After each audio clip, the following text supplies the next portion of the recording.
Assalamualaikum warahmatullahi wabarakatuh. Selamat datang di tutorial e-learning Unisa Yogyakarta. Kesempatan kali ini kita mengambil tema membuat kuis atau ujian. Yang pertama-tama, sebelum kita melakukan hal tersebut, kita harus mempersiapkan soalnya terlebih dahulu. Contohnya di sini ada dua dosen, dosen A dan dosen B.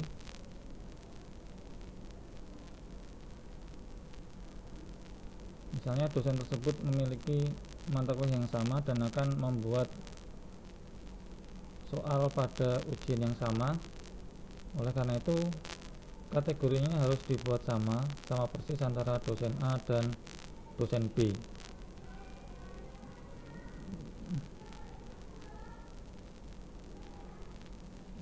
Kemudian langkah berikutnya adalah membuka e-learning.unisayogya.ac.id atau lokal.elearning.unisayogya.ac.id. Pada bagian login kita masukkan username-nya dan password yang dimiliki. Kemudian tekan tombol login.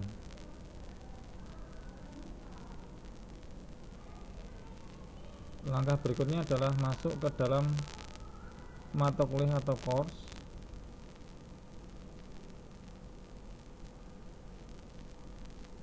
Kemudian aktifkan fitur edit dengan cara klik pada tombol turn editing on.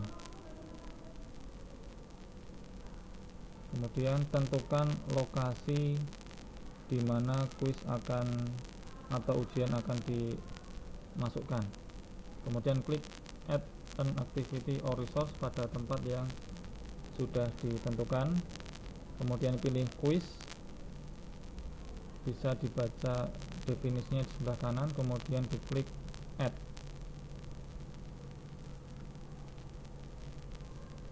Langkah berikutnya adalah memberi nama.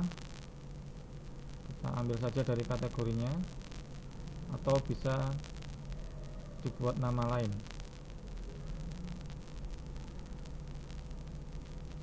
Deskripsi tidak wajib, nanti bisa diisi dengan petunjuk pengerjaan soal.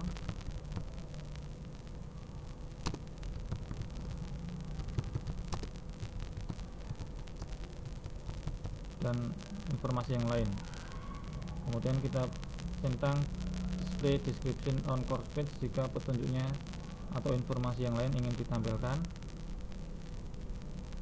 Kemudian masalah timing, kuis atau ujian ini bisa di-set kapan boleh dikerjakan, kapan terakhir boleh dikerjakan dengan cara klik enable pada open the quiz atau close the quiz. Terserah dari dosen atau pengampu masing-masing. Di-set waktunya. Kemudian bisa juga memberikan waktu pengerjaan. Kita klik enable, misalnya dikasih waktu 10 menit atau misalnya 100 menit atau 80 menit, dan waktu yang lain terserah dari dosen atau pengampunya. Kemudian masalah nilai, defaultnya adalah unlimited untuk pengerjaannya atau tidak terbatas. Mahasiswa boleh mengerjakan berkali-kali, tidak masalah. Untuk penilaiannya, jika lebih dari satu kali attempt atau lebih dari satu kali pengerjaan, maka bisa memilih metode penilaian. Yang pertama highest grade atau nilai tertinggi, yang kedua adalah average grade atau nilai rata-rata, yang ketiga adalah first attempt atau pengerjaan pertama, yang keempat adalah last attempt atau pengerjaan terakhir. Tapi biasanya untuk ujian kita set 1 sehingga tidak perlu memilih grading method. Kemudian layout ini menentukan untuk question order, menentukan apakah nomor 1, 2, 3 nya diacak atau tidak untuk setiap mahasiswa. Jika yang pertama yang dipilih maka tidak acak, jika yang kedua yang dipilih maka nanti nomor 1, 2, 3 nya akan acak. Kemudian yang new page ini menentukan berapa soal untuk satu halamannya. Kalau every question berarti satu lembar itu hanya satu soal. Kalau every 2 question berarti nanti satu lembar ada 2 soal. Misalnya kita pilih every 2 question. Kemudian question behavior Ini shuffle within question menunjukkan apakah ABC nya optionnya itu diacak atau tidak. Jika yes maka diacak. Kemudian review option ini penting karena di sini ada mark, ada right answer. Right answer adalah jawaban benar. Jika itu dicentang maka nanti mahasiswa bisa melihat jawaban yang benar. Untuk menghilangkannya biasanya kita hilangkan centang pada the attempt. Kemudian nilainya itu mau diperlihatkan atau tidak kepada mahasiswa. Jika tidak maka centangnya bisa dihilangkan. Kemudian feedbacknya juga bisa dihilangkan. Kemudian appearance ini menunjukkan berapa digit penilaiannya. Kemudian extra restriction attempt itu kita bisa memberikan password pada quiz atau ujian. Nanti jika passwordnya salah tidak bisa ikut ujian. Atau kita bisa memasukkan apakah quiz atau ujian tersebut dapat dikerjakan hanya pada tempat tertentu, misalnya hanya di ruang CBT atau tidak. Jika iya atau membutuhkan ruang tertentu, maka kita harus tahu alamat IP dari ruang tersebut. Jika tidak tahu maka lebih baik dikosongi saja, berarti bisa dikerjakan dari tempat manapun. Itu sudah. Jika sudah, kita klik save and return to course. Yang berikutnya, setelah kita menyimpan kuis, adalah memasukkan soal yang telah dibuat oleh satu atau banyak dosen ke dalam question bank.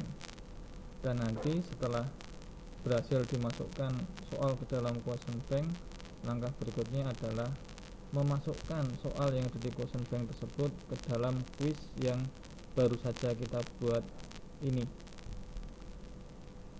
Yang pertama, kita lihat di bagian sebelah kiri ada administration, kemudian ada course administration, kemudian kita buka di bagian question bank, kemudian kita pilih import, kemudian kita pilih give format.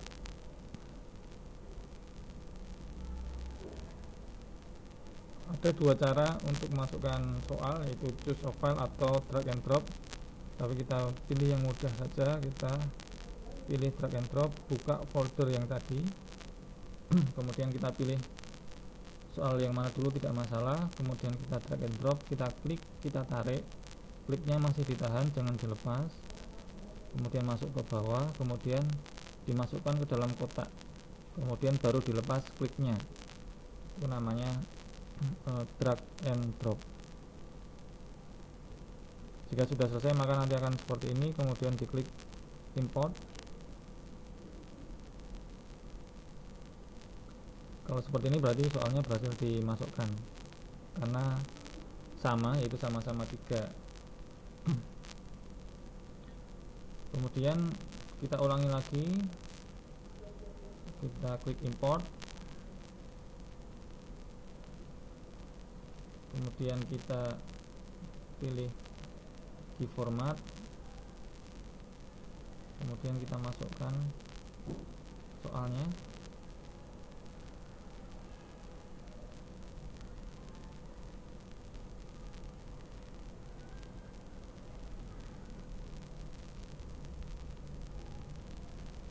Pada kotak yang telah disediakan, kemudian klik import, kemudian continue.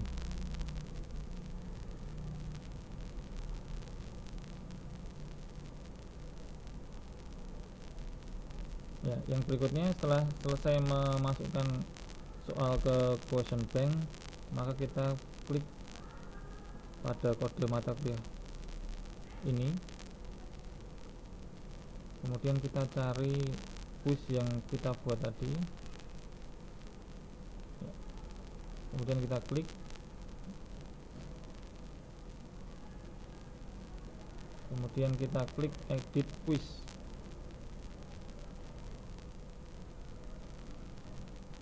kita tentukan dulu berapa nilai maksimal untuk kuis atau ujian kali ini. Defaultnya adalah 10, tapi biasanya 100. Kita ubah menjadi 100, kemudian kita klik save.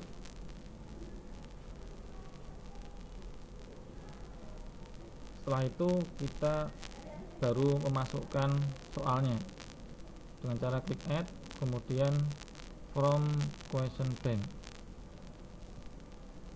kemudian kita pilih yang ada pada course lat 001 karena ini kode mata kuliah dari latihan. Kemudian kita pilih soalnya, kemudian kita centang select all sehingga nanti semua soal terpilih. Kemudian kita klik add selected question to the quiz. Ini kenapa bisa ada 2 untuk setiap dosen A, karena tadi pernah dimasukkan question banknya 2 kali, sehingga nanti efeknya seperti ini. Untuk setiap pertanyaan bisa diedit bobotnya. Defaultnya setiap bobot bernilai 1. Bisa juga menghapus pertanyaan yang tidak diperlukan. Misalnya pertanyaannya ternyata sama persis, bisa dihilangkan. Jika tidak ada yang perlu dihilangkan, maka tidak perlu dihapus.